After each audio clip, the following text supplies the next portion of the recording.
levante mucho la voz. Como ustedes saben, hoy día nos toca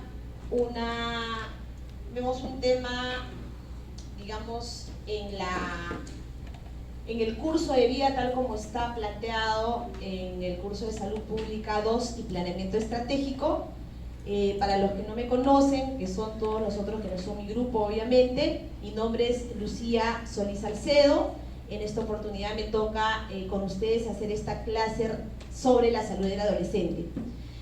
Antes de comenzar, debo decirles, como lo han podido evidenciar en la presentación que seguramente se ha socializado con ustedes, la presentación la he elaborado en base a la información y a una presentación realizada por el doctor Pedro Alcántara Valdivia, que fue un docente que estuvo a cargo del tema en los 2 años anteriores. ¿Ok? Lo menciono porque obviamente un tema relacionado a los créditos es importante preservarlos porque las autorías dichas de manera correcta tienen que tener esta característica. Es una adaptación, pero con algunas láminas del doctor Pedro Alcántara y con algunas actualizaciones en cuanto al contenido, como lo van a ir viendo.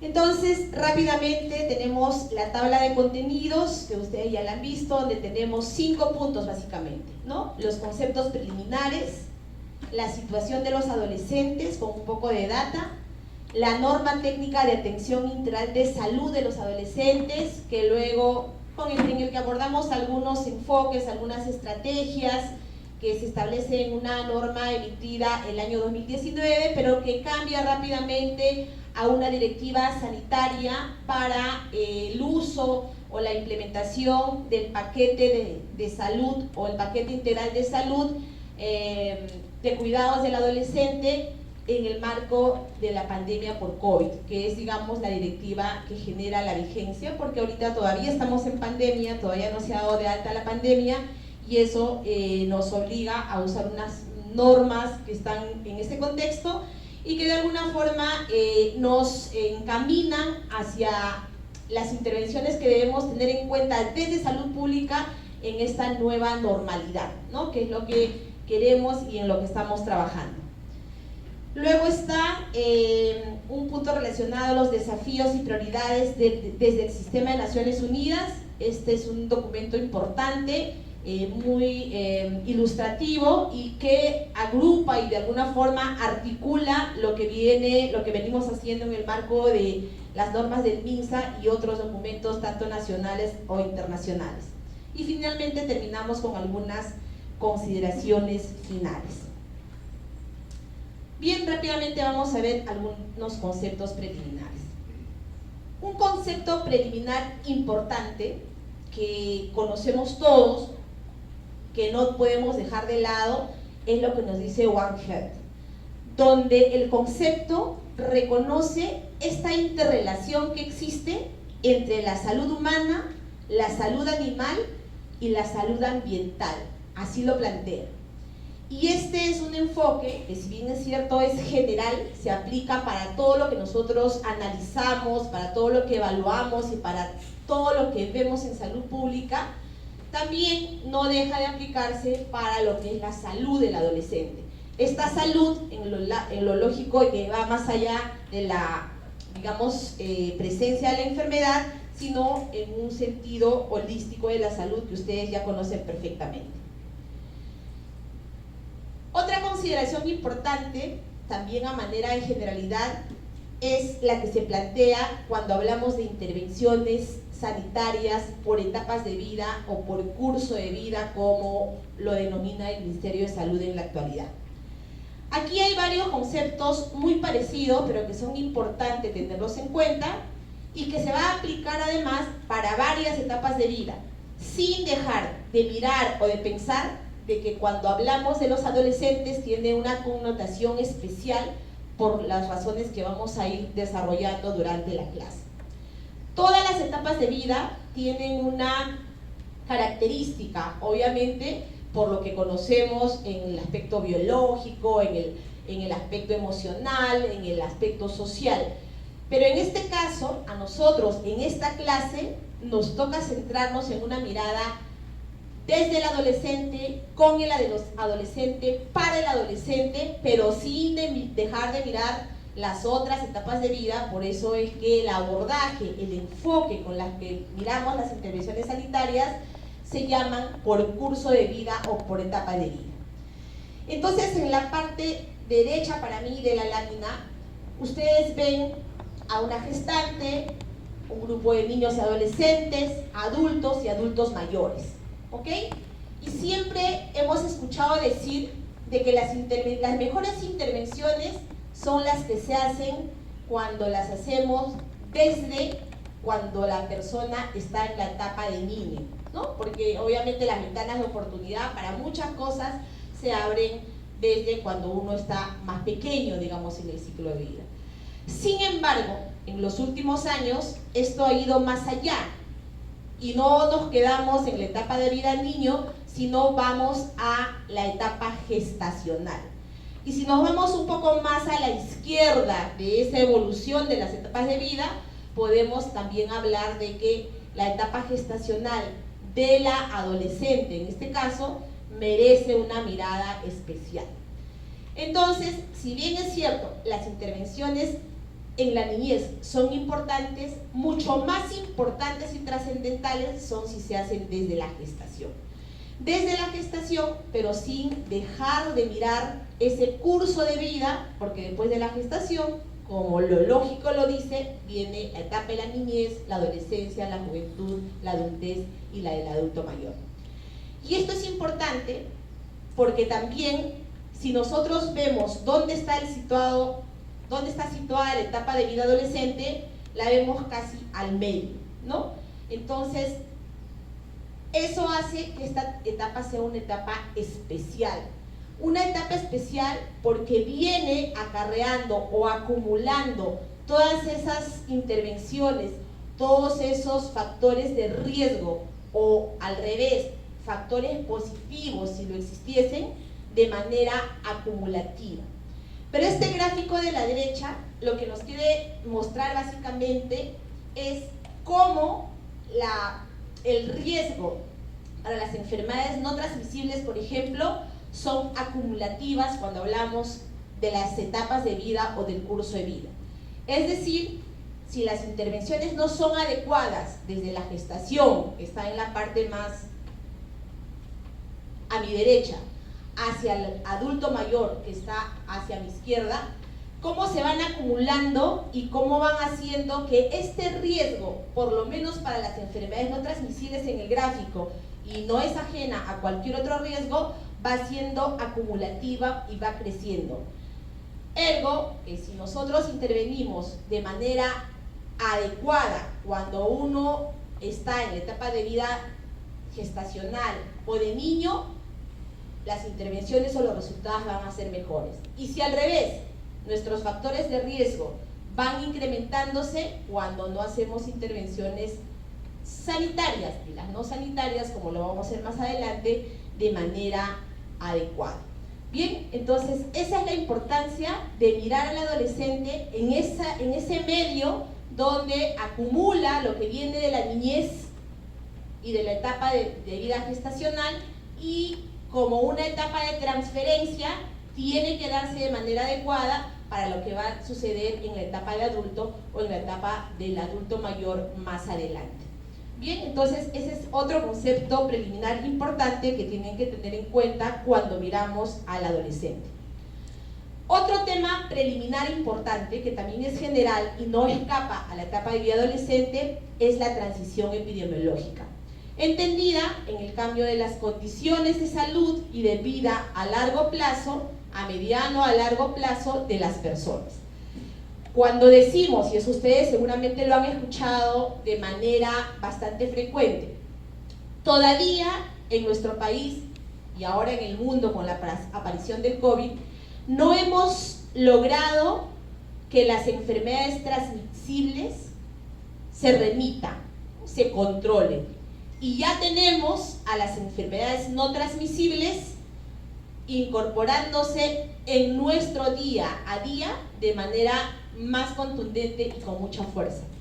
Y eso está obviamente relacionado a muchos aspectos y a muchos factores, como lo vamos a ver en adelante, donde las decisiones que se tomen en las intervenciones con los adolescentes también juega un rol importante. Y si a esto nosotros le agregamos o lo ligamos a un índice de diversidad, donde tenemos un país diverso, con múltiples culturas, con múltiples formas de ser, esto se hace mucho más álgido, pero no solamente en el sentido peyorativo de que es peor, sino que nos genera una reflexión adicional para cuando devolvamos las intervenciones sanitarias y no sanitarias, porque hay un grupo de intervenciones sanitarias y otras no sanitarias que no dependen específicamente del establecimiento de salud, sean realizadas de manera adecuada, viendo este contexto y tomando en cuenta lo que pasa en general en el mundo, en nuestro país y obviamente en cada una de las ciudades o los departamentos del Perú. Y una lógica importante que ustedes tienen que tomar es que cuando ustedes vayan a hacer su serum, ya como médicos, les va a tocar trabajar en cualquier parte del país. Y cualquier parte del país significa que hay diferentes formas de pensar, diferentes formas de actuar, diferentes formas de hacer las cosas y de concebirlas, ¿no? En general y en particular concebir la salud, que hay que tomar en cuenta, porque ese es uno de los factores que no se tiene en cuenta desde la medicina occidental, y por eso es que tenemos todos estos problemas de salud pública que aún tenemos y que obviamente se han empeorado con la presencia de la pandemia por COVID-19, como seguramente lo están viendo en las teorías de los cursos y en la práctica donde ustedes están llevando. Perdón.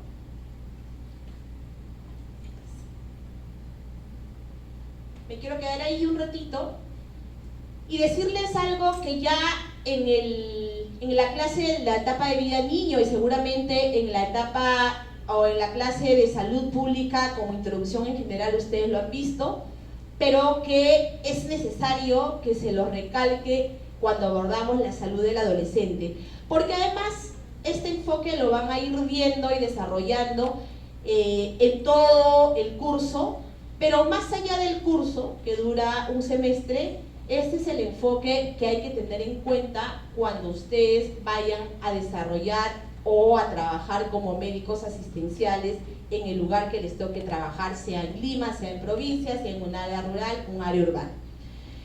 ¿Qué es lo que quiero rescatar de esta lámina, que también fue trabajada, una elaboración propia del doctor Alcántara, que es bastante ilustrativa? Es que muchas veces, por muchos años, por mucho tiempo de alguna forma, la salud ha sido siempre vista como desde una lógica recuperativa, ¿no? La salud era vista cuando se hablaba, o todavía en algunos casos persiste, pero era muy frecuentemente vista cuando se hablaba de enfermedades y parecía contraproducente, ¿no? Decían, el Ministerio de Salud, y el Ministerio de Salud lo que veía más eran temas relacionados a las enfermedades, a las prevalencias, la IRA, la EDA, tuberculosis, VIH y todas las patologías que ustedes conocen y van a ir conociendo a lo largo ya de su formación médica y ahora cuando se desempeñen como médicos. Pero esta lógica de mirar a la salud como un tema de enfermedad o a raíz de una enfermedad ha ido virando y ha ido cambiando en estos últimos años. Y esa lógica tiene que ver con lo siguiente, con que la salud tiene que ser vista hacia la persona o individuo, dicen algunas normas del Ministerio de Salud, pero en un contexto de su familia y en un contexto de la comunidad. En la nueva acepción, bueno, digo nueva porque en realidad, aunque no es tan nueva, pero la tomo así porque quiero salirme de esta lógica de ver a la salud solamente como la ausencia de la enfermedad, en esta lógica que dice la OPS-OMS sobre la salud, ¿no? Que tiene que ver con lo integral, con lo holístico, con la salud física, con la salud mental, con la salud social y hasta la espiritual. Entonces, en ese contexto de esta mirada de salud está la persona en su familia y en la comunidad, que de alguna forma representa ese gráfico que está al fondo con una familia típica nuclear, papá, mamá y 2 hijos, que no es el único tipo de familia, y ese es otro tema que también seguramente ustedes lo han visto en algún momento y lo van a seguir viendo, porque en este nuevo enfoque, un nuevo recientemente enfoque incorporado por el Ministerio de Salud, cuando nos habla del modelo de atención integral de salud por curso de vida, por cuidado del curso de vida, basado en la familia y en la comunidad. Esta familia, obviamente, no solamente es que no tenga enfermedades, ¿no? Enfermedades relacionadas a las transmisibles, a las no transmisibles y todas las que ustedes conocen, sino que también sea vista en un contexto de que hay salud donde se interrelaciona con otros factores, y ahí gráficamente hablamos de el colegio, donde está educándose, hablamos de la calle, del lugar donde realiza sus compras, del establecimiento de salud, a donde acude cuando se siente mal o cuando quiere hacer un chequeo preventivo, del transporte público, ¿no? De las combis, el tren eléctrico, el taxi, la movilidad particular, lo que sea donde se moviliza, donde se transporta, el medio ambiente, los lugares donde consume alimentos, los parques donde puede hacer buen uso de su tiempo libre, es decir, aquellos lugares, ese relacionamiento con aquellos lugares donde hace su vida diaria. Y todos estos lugares que he mencionado y que de alguna forma grafica este esquema están relacionados con un enfoque importante que ustedes tienen que tener en cuenta, y seguramente ya lo han estado viendo en los seminarios anteriores, que es el famoso enfoque de los determinantes sociales de la salud, ¿no?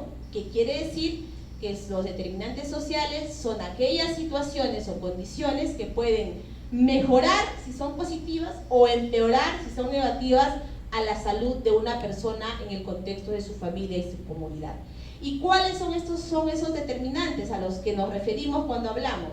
Hay todo un estudio de los determinantes sociales de la salud, pero de manera didáctica podemos enumerar una serie de determinantes: la educación, la cultura, el ingreso socioeconómico, la pobreza, la vivienda, el medio ambiente, los estilos de vida, el género, los propios servicios de salud o el acceso a los servicios de salud. Todos estos son determinantes sociales de la salud.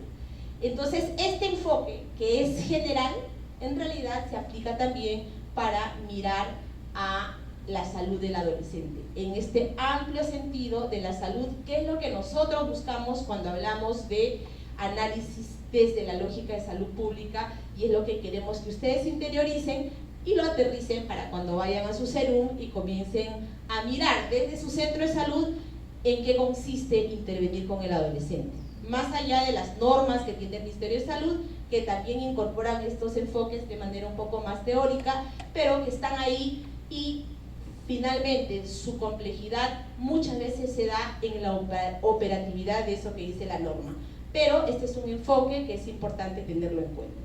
Entonces, este gráfico le falta una superposición de unas condiciones que tienen que ver con la diversidad que existe en nuestro país, esta diversidad donde tenemos 3 regiones diferentes, además tenemos poblaciones diferentes, etnias diferentes, tenemos a los mestizos, tenemos a las poblaciones indígenas. En las poblaciones indígenas están las amazónicas y están las andinas, ¿no? Y también tenemos a la población afroperuana.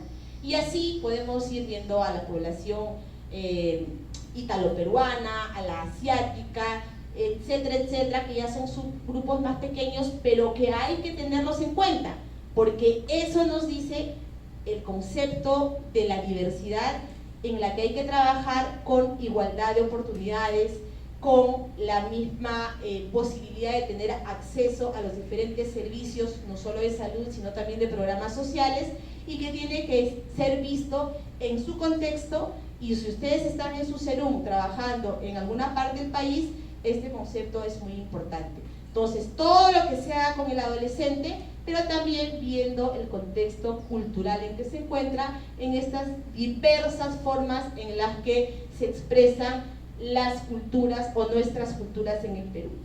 Y un tema que adicionalmente se agrega a los enfoques es también tener presente, por ejemplo, a las personas con discapacidad, que tienen que tener todo esto que estamos mirando, pero pensando y adecuándolo también a que son personas con algunas habilidades diferentes que nos obligan a pensar de manera, digamos, singular en ellas, sin diferenciarlos, sin generar discriminación, más bien con la lógica de generarles igualdad de oportunidad. ¿Ok? Siguiente concepto preliminar importante es lo que nos dice la Convención sobre los Derechos del Niño. ¿Y por qué? Porque la Convención sobre los Derechos del Niño, en la Convención sobre los Derechos del Niño, se entiende por niño a todo ser humano desde su nacimiento hasta los 18 años de edad. Por eso es que es importante que ustedes conciban este documento que habla de muchos temas que tienen que ser incorporados en las intervenciones que nosotros pensemos con los adolescentes. Porque, ¿qué dice la norma técnica del Ministerio de Salud? El adolescente, ¿de qué, digamos, grupo etario está comprendido? Desde los 12 años hasta los 17 años, 11 meses, 29 días. Acuérdense, etapa de vida adolescente, desde los 12 años hasta los 17 años,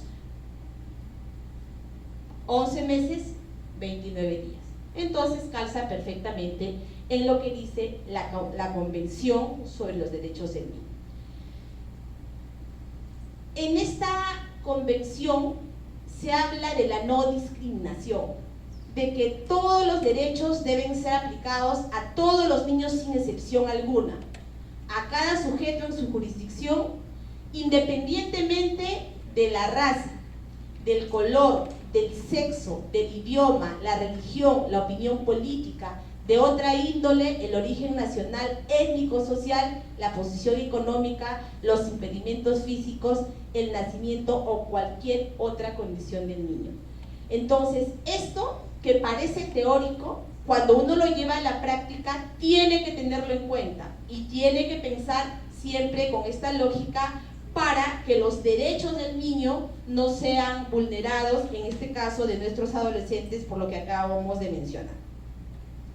Y comprende una serie de principios, ¿no? Solamente para que ustedes no los olviden, hay principios relacionados, ya lo dijimos, a la no discriminación, el principio de prioridad absoluta. Ahí no hay discusión. El niño, desde la Convención de los Derechos del Niño, en este grupo etario, vuelvo a insistir, donde también están contemplados nuestros adolescentes, tienen un principio de prioridad absoluta, de participación. No es que nosotros ideamos como profesionales de la salud lo que hay que hacer con los adolescentes y con los niños, sino buscar la participación de ellos, y con los adolescentes es mucho más fácil que con los niños. Con los niños también hay técnicas y metodologías en las que se busca intervención. Es un poco más complicado y tiene una diferenciación en la forma en que se buscan o las estrategias que se buscan. Con los adolescentes es un poco más fácil, obviamente por razones que ustedes seguramente ya tienen identificadas, las vamos a mencionar más adelante de manera general. El principio de solidaridad, Estado, familia, sociedad, y el principio del interés superior del niño, que va de la mano con principio de prioridad absoluta. Entonces, esta convención también nos habla de principios. Estos principios, a la vez como parte de este concepto preliminar importante ligado a derechos, ¿no? ¿Y qué derechos? Seguramente los que ustedes ya tienen de alguna forma identificados. Ya lo hemos venido diciendo: derecho a la igualdad, a la identidad, a la educación, al amor, a la integración, la solidaridad, la calidad de vida, la protección, y tiene que ser obviamente relacionado a que el niño tenga derecho a ser protegido y necesita a ser educado en paz. ¿no? Entonces, estos derechos que parecen muy teóricos, pero en el momento de ver las intervenciones los tenemos que tener en cuenta. Buscando ¿qué? Básicamente el interés superior del niño, donde el objetivo es garantizar el disfrute pleno y efectivo de todos los derechos, de esos que acabamos de revisar, y que están reconocidos por esta convención, y el desarrollo holístico del niño, ¿no? Integral, que vea todos los aspectos y que tiene que ver con eso que también acabamos de decir hace un rato, el desarrollo físico, mental, espiritual, psicológico, social, donde hay que tenerlo en cuenta. Parece teórico, pero es importante recordarlo de manera permanente porque es la única forma en que vamos a garantizar el logro de los objetivos que queremos en la salud, en este caso de nuestros adolescentes. Para ir adentrándonos a nuestro tema de fondo, es importante también recordar que los adolescentes en el Perú han sido y son una fuerza real y actual, ¿no? Porque se constituyen realmente en una gran oportunidad para el Perú. Si bien es cierto, es una etapa de transición, ya veíamos en el curso de vida, donde venimos acumulando todo lo que traemos desde la etapa gestacional y la niñez, y vamos yendo hacia la etapa adulta y la del adulto mayor, es una etapa crucial, ¿no? Porque aquí es donde tenemos que consolidar aquellas cosas buenas que traemos y todavía tenemos la oportunidad de reducir los riesgos en aquellas cosas malas, entre comillas, que tenemos o que traemos. Entonces, esta etapa se vuelve crucial para nuestras intervenciones y para que veamos en el curso de vida de que tenemos una oportunidad todavía de trabajar en salud, los factores de riesgo y los factores positivos que podemos trabajar con ellos. Entonces, ese entusiasmo, ese compromiso, esa entrega, esa vitalidad y ese, digamos, ese desprendimiento con lo que vemos en campo, que los adolescentes trabajan a través de los voluntariados, por ejemplo, diversas actividades de salud y diversas actividades sociales, es lo que hace que este grupo etario se convierta en una gran oportunidad para el desarrollo del país, como lo dice la LAMI. Entonces, para solamente precisar esto que acabo de decir, se dice que la adolescencia es un momento de enormes oportunidades, pero también es una etapa de enormes riesgos, ¿no? Los científicos creen que la forma en que los adolescentes pasan estos años tiene un crucial impacto en el desarrollo final y la estructura del cerebro. Eso lo dicen los científicos y por eso también se convierte en una etapa súper importante. El lugar donde viven los adolescentes puede determinar la forma en que pasan su tiempo y las decisiones que toman. Un estudio realizado en Latinoamérica en el año 2002, que no ha cambiado mucho, ha cambiado seguramente en algo, pero no mucho, dice que el 95% de adolescentes viven con sus padres y otros adultos, lo que sugiere que las oportunidades de los adolescentes con respecto al nivel de vida básico y el acceso a las escuelas, por ejemplo, están fuertemente influenciadas por el hogar donde residen. Entonces, ¿qué nos da a pensar eso? De que si bien es cierto, hay lugares en los que tenemos que pensar que las intervenciones de salud y en general las sociales nos pueden dar mejores resultados, no hay que perder de vista la familia, ¿no? El hogar donde ellos se desenvuelven. ¿Y qué dice el Banco Interamericano de Desarrollo sobre la atención al desarrollo emocional de los niños? Que es otro aspecto preliminar que no hay que dejar de lado, porque si bien es cierto, los problemas de los adolescentes son varios, seguramente los van a ir ustedes identificando a medida que se vaya desarrollando esta clase o vayan desarrollando el seminario. Hay un tema central e importante que en los adolescentes de manera particular no hay que dejar de mirarlo, y es el tema de la salud mental, ¿no? Y esta salud mental está relacionado al desarrollo emocional de los niños.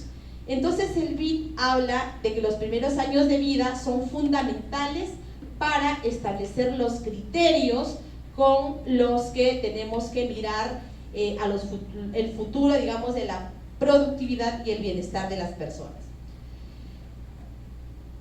En ese sentido, el desarrollo de habilidades emocionales, el centro para el niño en desarrollo, ¿no?, es identificar, por un lado, y entender los propios sentimientos. Es interpretar y comprender el estado emocional de los demás correctamente. Es gestionar las emociones fuertes y sus expresiones de manera constructiva. Es regular el comportamiento propio, desarrollar empatía hacia los demás y establecer y conservar las relaciones con otros, ¿no? ¿Y esto desde dónde viene? ¿De qué concepto trabajamos estos temas? De un concepto que es muy importante en los adolescentes, y eso ustedes seguramente no solo lo han visto en algún curso previo, sino lo han vivido, porque ustedes son muy cercanos a la etapa de vida adolescente. Seguramente algunos todavía están en la edad, no lo sé, pero recientemente han pasado. No, ya no, ya estamos todos fuera. Ok, estamos en escuela, no, mentira. ¿Por qué les digo? Porque son las habilidades sociales, esas habilidades para la vida que están relacionados a este concepto de las habilidades emocionales. ¿Y cuáles son esas habilidades sociales, esas habilidades para la vida que trabajamos en general con cualquier grupo etario? Pero con los adolescentes es mucho más crítico y más sensible. El autoestima, ¿no es cierto? Esa capacidad para comunicarse de manera asertiva o asertividad, seguramente lo han encontrado en algún lado. El manejo de las emociones, el manejo de las iras, el manejo de la cólera, esa reacción empática o no empática que se puede tener en determinado momento, que tiene que ver con muchas cosas, ¿no? Con esa presión que recibe el adolescente porque está en una edad de transición, hay un cambio en el tema digamos, de la casa a la escuela, hay un tema de identidad donde se cumplen los 18 años, hay una presión social para la toma de decisiones.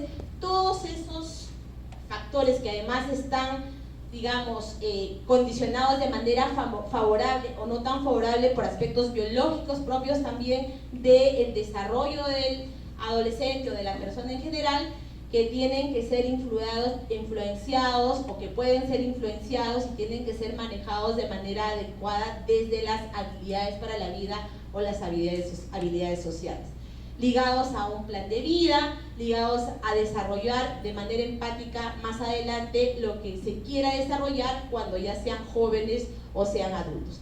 Entonces, este desarrollo de habilidades emocionales es muy importante porque está además muy ligado a uno de los problemas más importantes en la etapa de vida adolescente, que son los problemas relacionados a la salud mental. Entonces, por eso es que también, y me adelanto un poquito, para los que ya lo han revisado, nuestro seminario en la etapa de vida adolescente está ligado a identificar factores relacionados a temas de salud mental, problemas de salud mental, causas de salud mental y las intervenciones en salud mental. Bien, entonces el desarrollo emocional comienza temprano en la vida.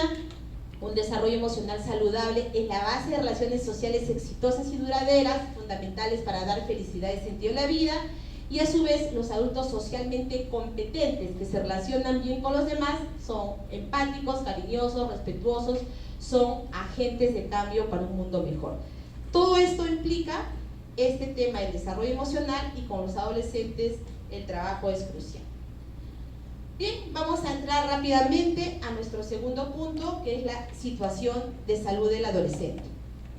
Para ello vamos a revisar dos documentos. Uno es un documento aprobado y publicado por el Ministerio de Salud, es la Política Nacional Multisectorial de Salud al 2030, Perú País Saludable, es el nombre del documento técnico, fue aprobado en el año 2020 y incorpora a la etapa de vida adolescente como una de sus prioridades. Por ejemplo, en este documento nos hablan de la carga de la enfermedad, ¿no? ¿Cómo ven la carga de la enfermedad? Arriba están los varones y abajo están las mujeres por grupo etario. El primer grupo es de 0 a 4, el segundo de 5 a 14, allá están nuestros adolescentes.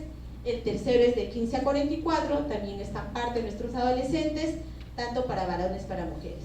Y lo de color salmón, naranja claro, como quieran verlo ustedes, que es lo que ven acá, significa grafica a las enfermedades no transmisibles. Entonces ya vemos que la carga de enfermedad, tanto en varones como mujeres, según este documento, se va incrementando para estos dos grupos donde están los adolescentes involucrados por el grupo de edad que corresponde.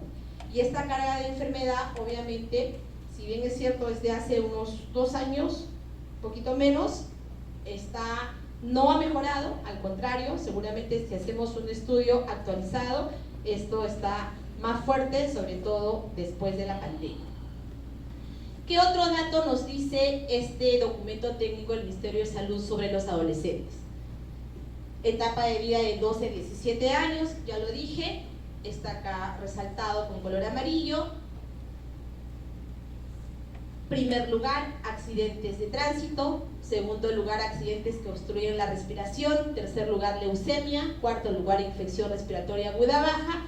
Y quinto lugar, accidentes por ahogamiento y sumersión, ¿no? Entonces, esto se condice todavía con lo que está en joven, de 18 a 29 años,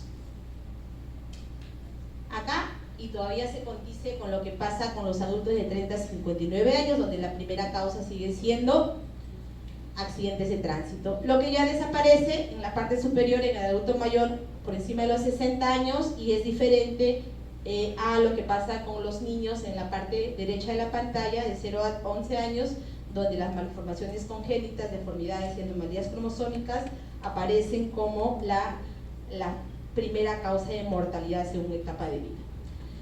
También tenemos el diagnóstico de salud en población en situación de vulnerabilidad. Ahí tenemos la morbilidad, las principales causas de morbilidad por ciclo de vida en la población amazónica, en la parte derecha de la lámina, en la población originaria andina, en la parte izquierda de la lámina, y en la siguiente vamos a ver a la población afrodescendiente. Y ahí, obviamente, tenemos en morbilidad varios temas, ¿no? Las enfermedades de causa bucal en este grupo etario de los 12 a los 17 años. Para lo que es población andina, tenemos las infecciones agudas de las vías respiratorias para lo que es población amazónica, que está al lado derecho, como primera causa. Y ustedes en la PPT pueden revisar con mayor detenimiento cada una de las causas. No pretendo revisar todas, enumerarlas todas, sino más bien ir viendo lo principal de cada dato que nos pueda servir para tener una idea de cómo va esta situación de salud de nuestros adolescentes. Igual, esto es para población afroperuana. Las infecciones agudas de las vías respiratorias están en primer lugar, está resaltado de color amarillo. El otro documento que también habla de la situación de salud adolescente es un documento técnico del Ministerio de Salud que dice situación de salud de los adolescentes y jóvenes en el Perú del año 2017. Aprobada con una resolución ministerial que ustedes las tienen ahí, también creo que la hemos puesto como parte de los recursos si la quieren revisar con mayor detenimiento. Aquí tenemos la estructura de la población peruana por grupos quinquenales de edad y sexo desde el año 2000, 2015 y 2021. Aquí solamente es para resaltar lo que ya casi todos sabemos cuando vemos una pirámide poblacional, ¿no? Esa situación en la que en el año 2000 teníamos una base ancha, en el 2015 el ensanchamiento de la base hacia la mitad de los grupos etarios va siendo más evidente, y en el 2021 ese ensanchamiento es mucho más aún evidente y nos vamos hacia una inversión de la pirámide poblacional, donde de aquí a unos años la parte más de arriba, la parte superior, va a estar más ancha y esperamos que la de abajo vaya disminuyendo, entonces el vértice va a estar hacia abajo y toda nuestra carga de morbilidad y mortalidad va a estar enfocada hacia los adultos y sobre todo adultos mayores. Y eso se ve en la práctica. Cuando ustedes van a ver cómo es la población de algunos distritos, sobre todo urbanos en Lima, cómo es la población de algunos distritos también en el interior del país, sobre todo en las zonas urbanas, un poco menos en las zonas rurales, vemos la presencia muy grande de adultos mayores y con todo lo que significa la carga de morbilidad y mortalidad. ¿Por qué? Porque obviamente ese efecto acumulativo que hemos visto en nuestra gráfica de los riesgos en la etapa del curso de vida no ha estado siendo bien trabajado. Y en ese, digamos, acumulativo, vuelvo a repetir el rol importante que juegan las intervenciones o la disminución de riesgos en la etapa de vida adolescente.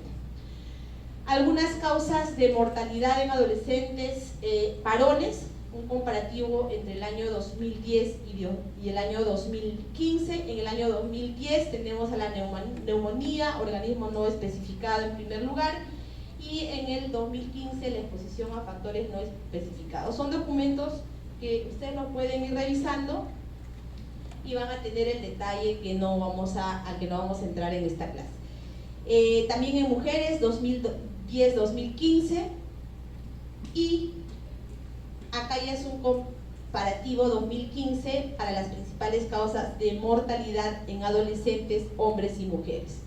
¿Ok? Acá igual tenemos exposición a factores no especificados en el primer lugar en ambos casos, pero la neumonía en el segundo, igual para los dos, pero perdón, el accidente de transporte no especificado básicamente está para los hombres y la obstrucción no especificada respiratoria para las mujeres. Y así cada dato que se compara puede tener un significado si vamos pensando en la devolución de las intervenciones. También tenemos datos en este documento sobre el porcentaje de hogares con adolescentes de 12 a 17 años. Aquí no hay tenemos un nivel nacional que está en la parte, nuestra lámina, nuestra gráfica del lado derecho, donde tenemos en el nivel nacional que en el año 2015 ha disminuido para el Perú, dato nacional. En pobres extremos se mantiene casi igual, en pobres no extremos también hay una mínima diferencia con tendencia a disminuir, y en los no pobres una mínima diferencia con tendencia a disminuir. Tasas de analfabetismo por sexo y grupos de 15 a 19 años, que es la gráfica del lado izquierdo. Tenemos ahí hombres de 15 a 19 años, mujeres de 15 a 19 años, que es el grupo que nos interesa y que ustedes lo pueden ir revisando de manera más detallada. También tenemos sobre el estado nutricional de la población adolescente. Esto es básicamente para mirar de que Costa Sur en el país y Lima metropolitana tienen casi el 45%, cercano al 50% de personas con obesidad y sobrepeso, que es una de las condiciones más riesgosas si vemos o estamos analizando de cara a las enfermedades no transmisibles, ¿no? Y eso se agudiza cada vez más con la presencia de estos factores de riesgo, no solo en adolescentes, sino en niños. Recuerden nuevamente el factor acumulativo. Si de niños no se trabaja de manera adecuada, esto va a seguir creciendo y eso va a generar riesgos totalmente no evitables en los siguientes grupos etarios. La actividad física, solamente para relacionarla al tema de obesidad y sobrepeso, que muchas veces está dada por una mala alimentación, inadecuada alimentación, donde el consumo de alimentos procesados o la famosa comida chatarra hegemoniza no solamente en el área urbana, como veíamos, Lima metropolitana y Costa Sur son los más afectados, digamos, con esto, y está ligado a temas de actividad física. física, ¿no? O inactividad física. Acuérdense que en las intervenciones estas van en dúo. La alimentación no saludable y la inactividad física y el sedentarismo son los factores de riesgo que están presentes y hay que trabajarlos no solo en adolescentes, en todos los grupos etarios, pero en este caso, por lo visto, en el factor acumulativo, más en niños, que se debería trabajar más en niños y adolescentes. Acá en indicadores suicidas tenemos un comparativo entre sierra urbana, selva urbana, costa urbana, Lima, Callao, sierra rural, selva rural. Este es un dato del Instituto Nacional de Salud Mental con estudios epidemiológicos de salud mental, donde tenemos fuertes tendencias en lo que es la sierra urbana, básicamente, que es el color azul, donde se ha demostrado que hay un alto índice de personas que con deseos de morir, ¿no? Pero si ustedes ven, casi todo está relacionado a qué tan deteriorada está la salud mental de los adolescentes en nuestro grupo etario. Si no es deseos de morir, es pensamiento suicida, de índole suicida, planeación suicida o conductas suicidas. Entonces ahí tenemos un gran porcentaje de adolescentes con los que hay que ir trabajando estos aspectos de salud emocional, de desarrollo emocional, de los que mencionábamos en los conceptos preliminares. La violencia sexual en adolescentes, también de 12 a 17 años. En el Perú hay un comparativo entre el 2013 y el 2015. Si bien es cierto, hay una tendencia a disminuir, pero esto se mantiene y se intuye que post pandemia esto se ha incrementado más aún. Y si vemos en la parte derecha de nuestra lámina, tenemos comentarios o bromas de tipo sexual, más del 50%, ser víctima de tocamientos incómodos en alguna parte de su cuerpo, también en segundo lugar, casi igual con obligados a pornografía en revistas, fotos, figuras o por internet, casi igual con ser víctima de miradas incómodas en sus partes íntimas, un poco menos mostrarles sus genitales, casi igual tratar de quitarles la ropa, y luego viene masturbarse delante del adolescente, tocamientos, manoseos al cuerpo de otra persona. Esto también encuesta nacional sobre relaciones sociales de Linares 2013-2016. Información totalmente válida e información muy rica en el sentido de ir mirando qué cosas tenemos que trabajar con ellos, mirando desde el riesgo hacia el enfoque de los determinantes sociales. Y un último dato, me parece que este es el último de situación de salud del adolescente, que es el embarazo en adolescente. Y el embarazo en adolescente obviamente tiene un recrudecimiento en estos últimos años, donde tenemos mayor cantidad de adolescentes que se han embarazado, y muchas veces con los embarazos, antes les decíamos no deseados, ahora reciben el nombre de no planificados, pero en realidad el concepto es el mismo, ¿no? Que genera no solamente alteraciones digamos de carácter físico o en la salud física de las adolescentes, sino sobre todo algunos trastornos de la salud mental, con todas las consecuencias sociales que puede tener en la familia y en la sociedad, no solo para el adolescente, sino también para el niño o la niña producto de este embarazo. Y acá una última que nos muestra sobre lo mismo, el porcentaje de mujeres de 15 a 19 años de edad alguna vez embarazados por departamentos. Lo consideré importante mostrárselos porque acuérdense de que ustedes van a estar en diferentes departamentos del país. Y Lima, obviamente, eso está discutido, no es el país. Loreto, Cayali, San Martín, Amazonas y Madre de Dios, solamente interrumpido por Tumbes, que es un departamento costero, son los departamentos donde hay más del 20% de embarazo en adolescentes. La parte amazónica, donde según datos hay que trabajar mucho más estos temas. ¿Tiene que ver con aspectos culturales? Sí. ¿Tiene que ver con aspectos educativos? Seguramente sí. ¿Tiene que ver con aspectos sanitarios? También, ¿no? Entonces todo eso entra a tallar y hay que mirar. Tiene que ver con aspectos emocionales, y seguramente si entramos a hacer un árbol de problemas de lo que es embarazo en el adolescente, salen una serie de causas sobre las cuales vamos a intervenir. Solamente la diferencia, para ver el otro extremo, Arequipa, Moquegua van en el último lugar, y Perú, como el promedio nacional, digamos, está casi al medio, con casi el 13-14% de embarazadas, adolescentes embarazadas. Bien, tercer punto de nuestra presentación, déjenme verla ahora, ahí está, es la norma técnica de salud. La norma técnica de salud, de atención integral de salud del adolescente, fue aprobada en el año 2019. ¿Ok? Entonces, según esta norma, el Ministerio de Salud dice que la finalidad de contar con esta norma es contribuir al desarrollo integral de la salud y el bienestar de la población adolescente en el marco de los enfoques en derechos y ciudadanía.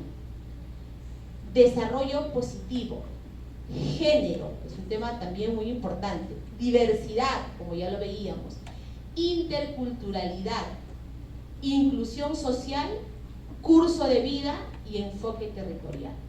Esa es la lógica con la que se aprueba esta norma, un poco retomando el concepto del que hablábamos para abordar cualquier etapa de vida, y no ajeno a esto, a la etapa de vida adolescente, cuando les hablaba en esa lámina donde había una familia en el contexto de su comunidad, o una persona en el contexto de su familia y comunidad, con los diferentes factores y los determinantes de la salud alrededor de ellos, en una de las primeras láminas.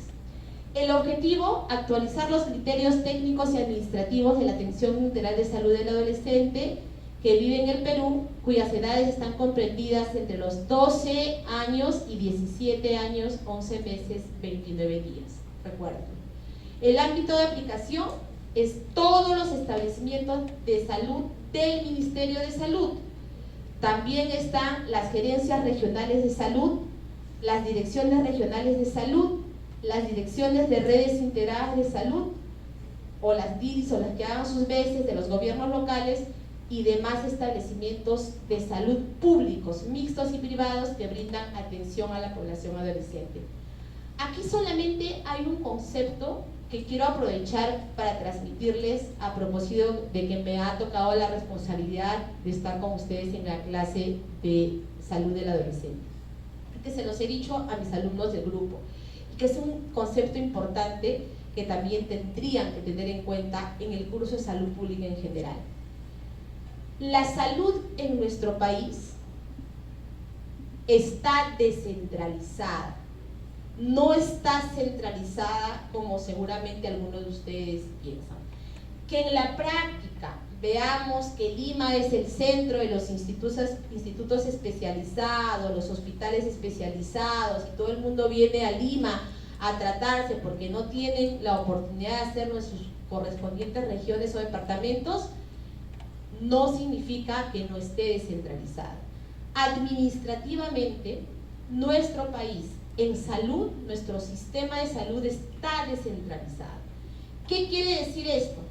Que el Ministerio de Salud es el ente rector en salud, pero del Ministerio de Salud no depende directamente ni la autonomía sobre la toma de decisiones, ni el presupuesto para la atención de salud de los departamentos o de las regiones que ustedes conocen.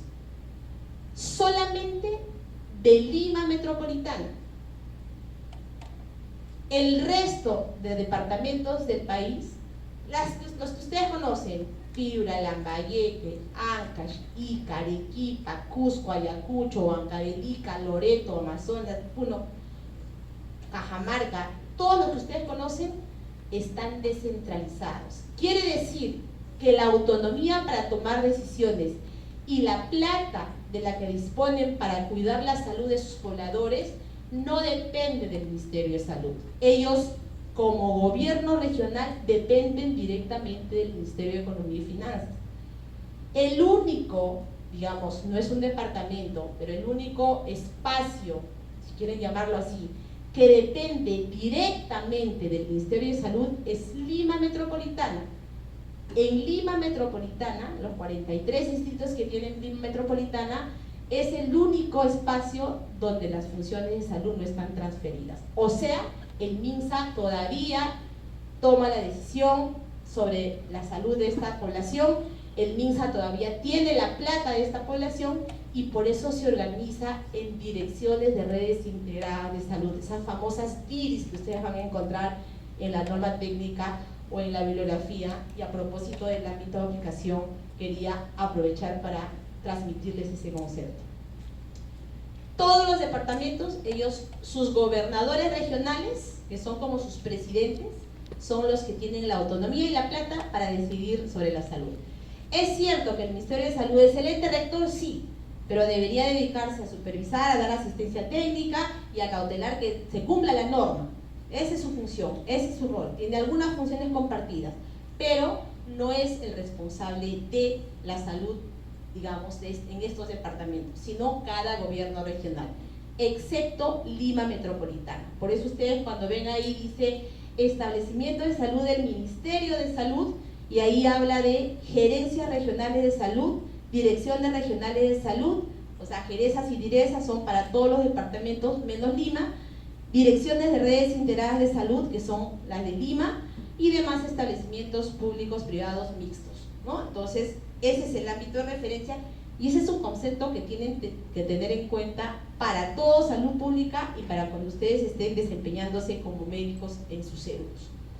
Bien, algunas estrategias de atención de los adolescentes, aquí están todas, ¿no? La descentralización de lo que acabo de hablar, conformación de redes de soporte, uso de tecnologías de información y comunicación, acá viene todo lo que es redes sociales, ahora que está muy de moda y los adolescentes y los niños son unos tromes en este tema, promoción de comunidades saludables, municipios saludables, familias fuertes, educación de pares, quiere decir adolescentes con adolescentes con una metodología participativa muy interesante, si es que tienen la oportunidad de verlo o de aplicarlo más adelante, articulación con las instituciones educativas o las famosas escuelas saludables, participación activa de adolescentes también como estrategias importantes que hay que tener en cuenta cuando hablamos de salud del adolescente desde la norma técnica.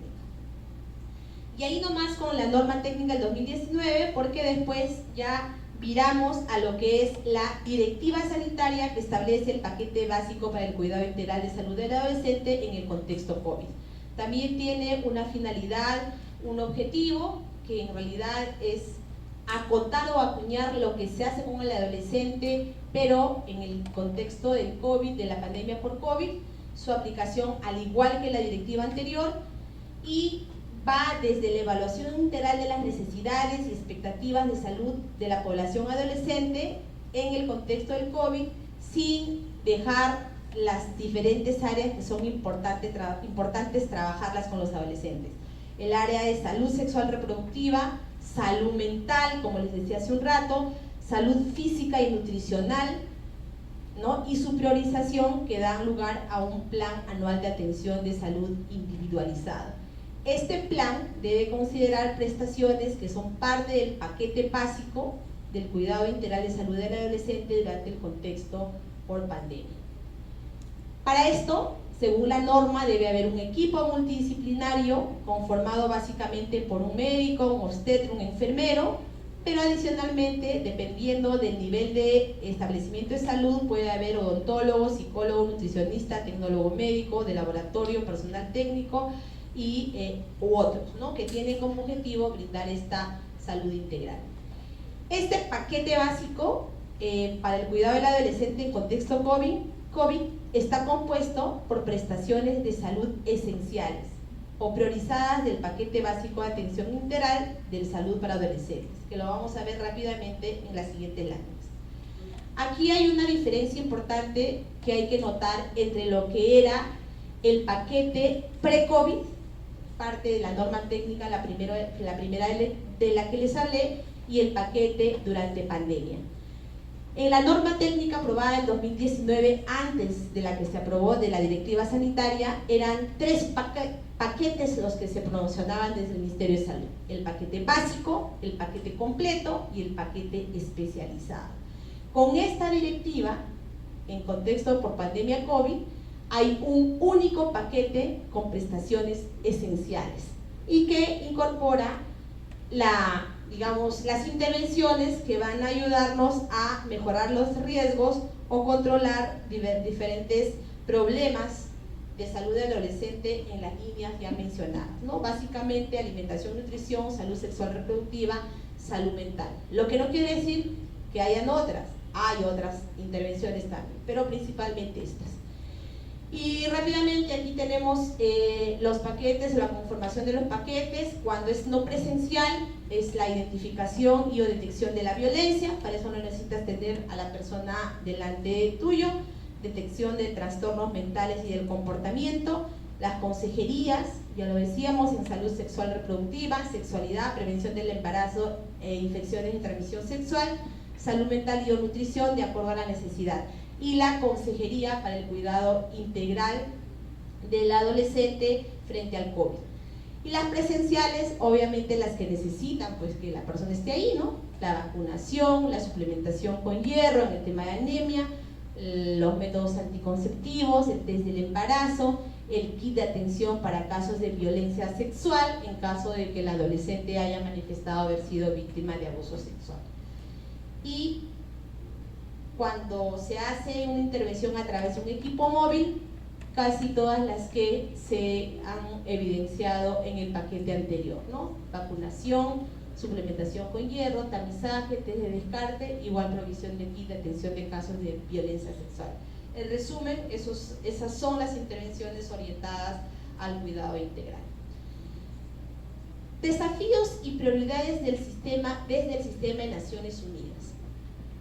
El sistema de Naciones Unidas establece la política de adolescentes y jóvenes en el Perú, articulando determinadas, digamos, situaciones, normas, en la lógica de que nos tiene que ayudar a mirar en perspectiva lo que nosotros como país necesitamos trabajar con los adolescentes. Y aquí algunas láminas que son importantes que ustedes puedan identificar, porque nos refuerza lo que ya hemos hablado hasta ahora, ¿no es cierto? Que si bien es cierto, la etapa de vida adolescente está al medio, como se muestra con ese ovalado de color rojo, porque antes está infancia y niñez y después está juventud y etapa de vida adulto y adulto mayor. Tenemos una serie de intervenciones de primera línea e intervenciones complementarias. Las intervenciones de primera línea son las que están en azul un poco más fuerte y las intervenciones complementarias las que están en azul un poco más claro. Solamente a manera de ejemplo, cuando hablamos de intervenciones de primera línea, por ejemplo, tenemos el plan de atención diferencial para adolescentes, la educación sexual escolar, jóvenes productivos y un poco de atención psicológica para víctimas de violencia. Y todas las que están arriba, igual atraviesan, digamos, lo que se pueda trabajar con un adolescente, y que son programas juntos, tamizaje y manejo de trastornos afectivos y ansiedad, que es para todas las edades, pero obviamente eso no quita que trabaje este tema con adolescentes, y facilitadores en acción contra la violencia familiar y sexual, que también es para todas las edades que están en la parte superior, pero que eso además incorpora a los adolescentes. Y el resto de intervenciones que están en azul un poco más claro, que son de segunda línea, digamos, pero hay que hacerlas, también son importantes. De las numerosas áreas de desarrollo que afectan a los adolescentes, este grupo interagencial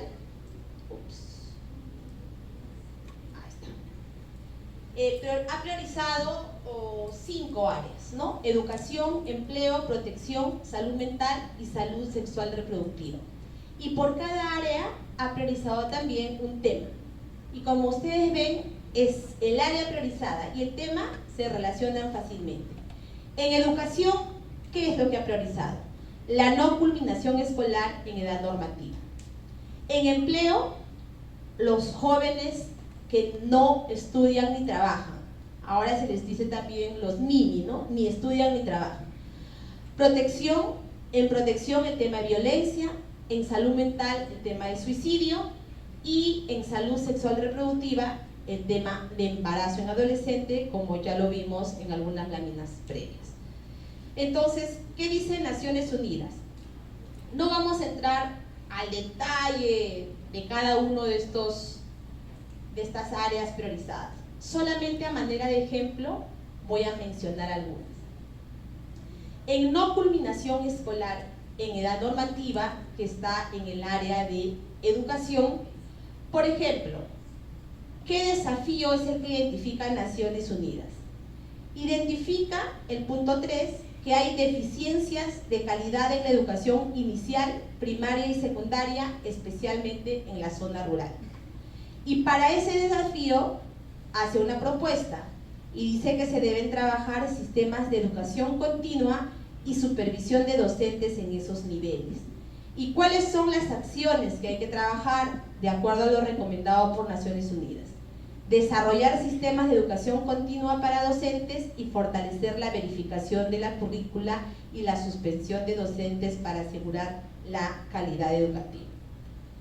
En el punto número 2, que son jóvenes que no estudian ni trabajan, igual, el desafío, dice, programas con énfasis urbano, en especial Lima Metropolitana, y poca presencia en otras regiones y zonas rurales. Es el desafío 1. ¿Cuál es la propuesta? La ampliación de la asignación de plazas a regiones priorizadas. ¿Cuál es la acción? La coordinación con otros sectores para el sondeo de mercados regionales, la articulación con cámaras de comercio regionales. Y así hay 2 desafíos más que tienen propuestas y acciones. En violencia, el desafío dice, punto número 1, cubrimiento limitado a Lima Metropolitana. La propuesta, ampliar cubrimiento y presupuesto a regiones, y la acción, programar expansión mediante priorización de regiones más necesitadas.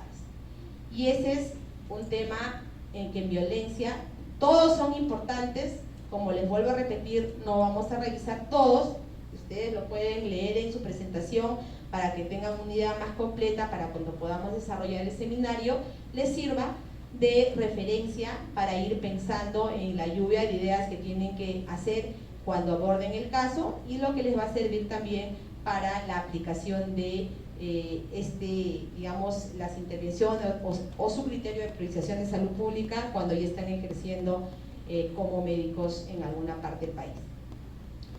Punto 4, suicidio en adolescentes y jóvenes. Tenemos aquí dos tablas. En la primera, 1 de 2, tenemos servicios de salud mental según nivel de complejidad del establecimiento de salud, ¿no? El servicio es la consulta médica, la atención ambulatoria y el internamiento.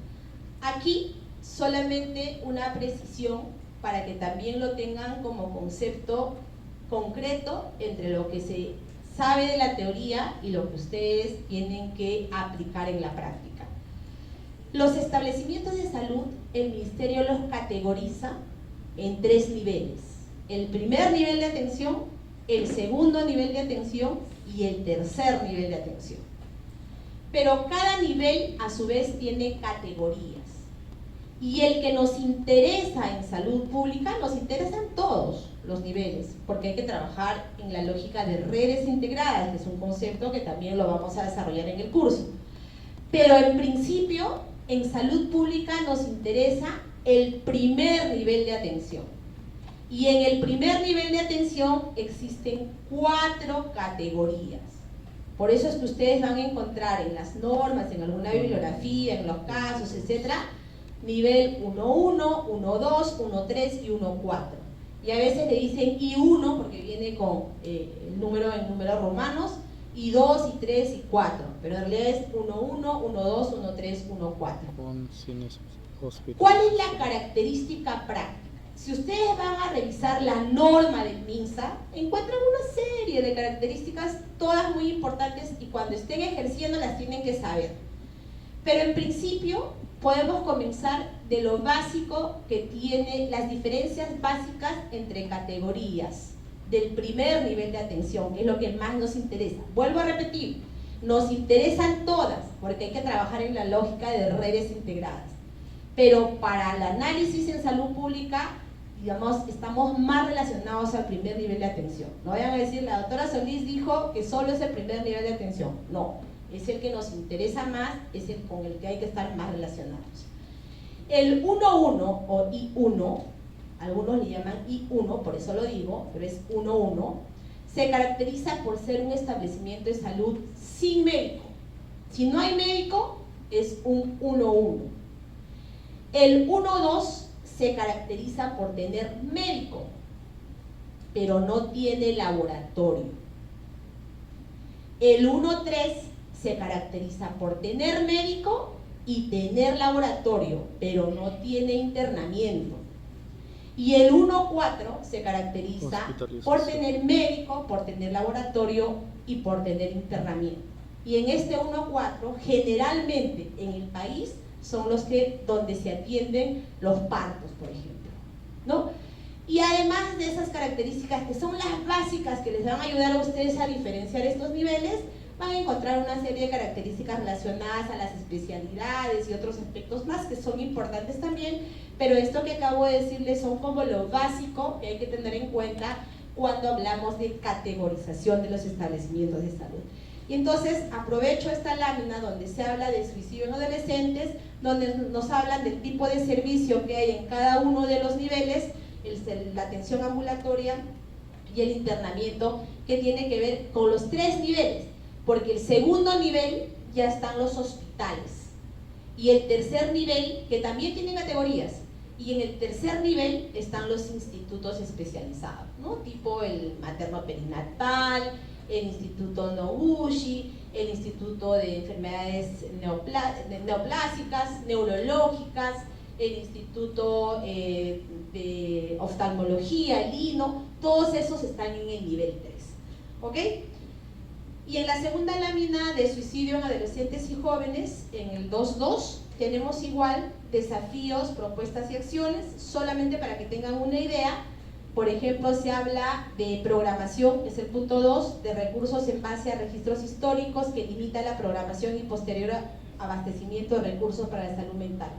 La propuesta es que se programen recursos basados en la población y la prevalencia de patologías, y la acción la proponen como incorporar criterios de programación de recursos basados en la población adolescente. Volvemos a ver este tema de la salud mental en el adolescente como uno de los temas principales en los que hay que trabajar. No solo ese, hay varios, esta alimentación, esta actividad física, esta salud sexual reproductiva, pero el tema de salud mental obviamente además es transversal a ambos temas. Quinto, el embarazo adolescente, igual, desafíos, propuestas y acciones, solamente para ver rápidamente, dice punto número 2, hay protocolos de las sesiones educativas en salud sexual reproductiva, pero los tutores requieren capacitación para poder brindarlas, obviamente, y para esto la propuesta es que haya un protocolo conjunto del Ministerio de Salud y el Ministerio de Educación para la capacitación de docentes, tutores en temas de salud sexual reproductiva. Y la acción es que se incluya el enfoque intercultural, incluir una actividad en el presupuesto del Minedu y del MINSA. ¿Se acuerdan cuando veíamos esa lámina donde estaba el embarazo en adolescentes por regiones? ¿Cuáles eran las regiones donde más se veía embarazo en adolescentes? Las amazónicas, ¿no? Y por eso hablan de ponerle un enfoque intercultural, porque tiene que ver seguramente con la cultura, la forma de vida, la forma de pensar, la forma de hacer las cosas que tenemos en las diferentes partes de nuestro país. Y bien, vamos a entrar rápidamente a consideraciones finales, donde solamente me he permitido traer 3 láminas, a manera de conclusiones. Primero, que la población adolescente ha demostrado y sigue demostrando que hay muchas potencialidades para la futura población adulta, ¿no? Yo creo que todo lo que se hace con adolescentes, para adolescentes y desde un trabajo con ellos, ha demostrado que tiene un factor muy positivo. El doctor Alcántara lo ponía como ejemplo en los años anteriores, porque estaban muy cercanos a los Juegos Olímpicos, cuando hablaba del voluntariado que significó la presencia de los adolescentes en este trabajo, ¿no?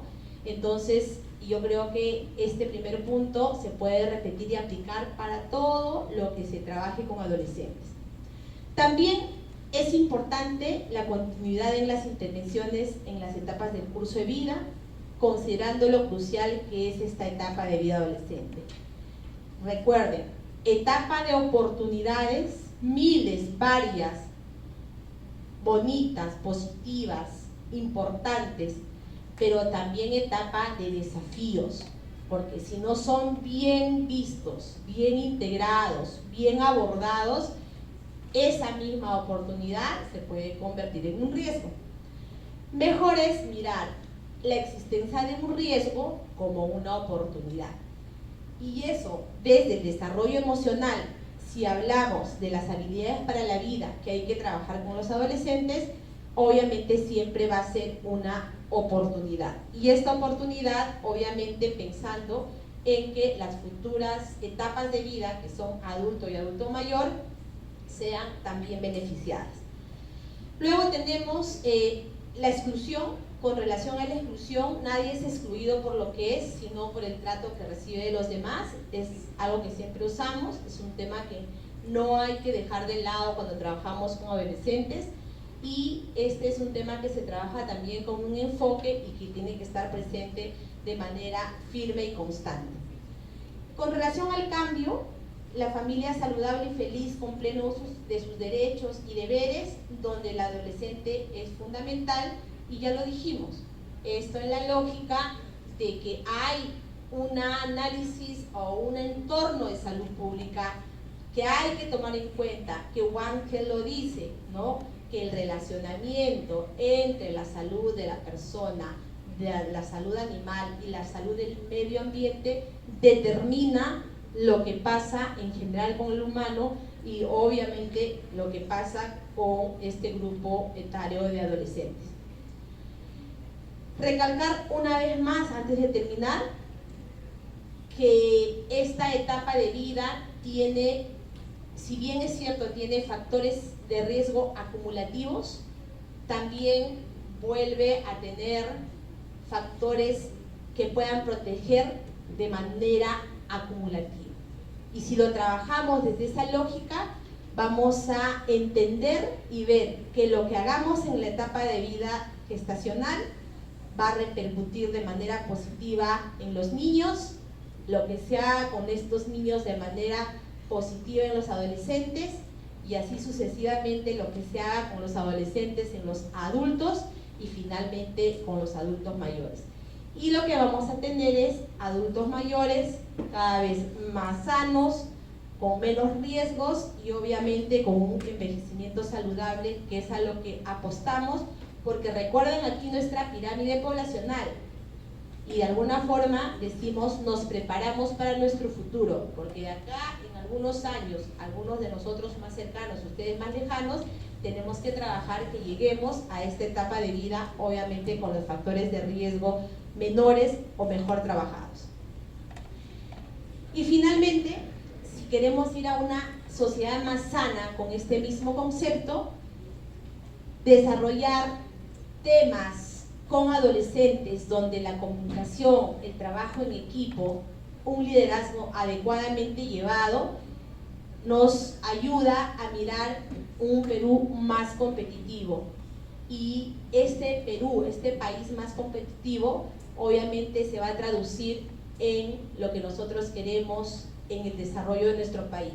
Porque todo esto lo hacemos, obviamente, porque queremos estar bien de salud en el más amplio sentido de la salud, pero que esta salud se traduzca en bienestar, en esta lógica de lo salutogénico, pero más allá del bienestar, esto se transforme en una buena o adecuada calidad de vida, que es lo que queremos para nosotros, y obviamente desde la lógica de que la salud junto con la educación son los pilares del desarrollo, es lo que tenemos que trabajar, y en esta oportunidad también con intervenciones, un análisis centrado en adolescentes, intervenciones centradas en adolescentes y resultados centrados en adolescentes en esta lógica de una etapa muy importante de transición como la que hemos revisado. Eso es todo. Muchas